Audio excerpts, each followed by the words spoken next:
Wallahi, sometimes failure makes you a person who is much better in character. Do you know that you have people sometimes who develop an arrogance because they pass just like this?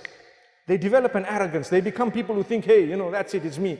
Thank you, fans, thank you all, To be honest with you, Allah will wake you up one day to say, you know what? You're just one human being. You're going to return to me. These degrees are all temporary. They will help you for a few years. What's going to help you for the entire life after death is your relationship with me. We're not saying don't become whatever you want to become. Become, but understand that will only help you when you serve Allah through your field, over and above serving Allah through what He has made obligatory upon you.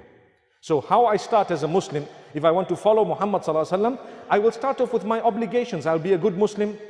I'll try my best to fulfill my salah, to dress appropriately. My social relations need to be pure and clean and so on. I need to treat people with respect and what have you. Over and above that, if I am, for example, a doctor, I will ensure that I am honest, trustworthy, hardworking. I serve dedicatedly, Muslim, non-Muslim, whoever it is. Even if you're a veterinary, you could enter paradise through that. Do you want to hear the evidence? People say, what? You mean I just look after dogs and I can enter heaven? The answer is perhaps, yes, it could be. If your intentions are right and you're doing it with the right reasons, compassion, being compassionate towards these animals, it's something great and grand. Listen, I'm not encouraging it. I'm actually just saying it's permissible. That's all. I don't want people to give up medicine and say, right, we're becoming vets now. Because if you take a look at the hadith, it's the third time I'm mentioning it in this season of my presence in Cape Town, of the woman who entered Jannah because she quenched the thirst of a dog.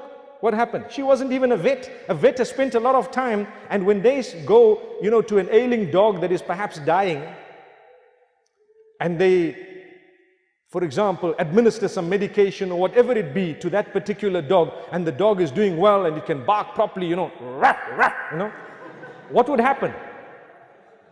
Subhanallah. You weren't expecting that, were you? MashaAllah.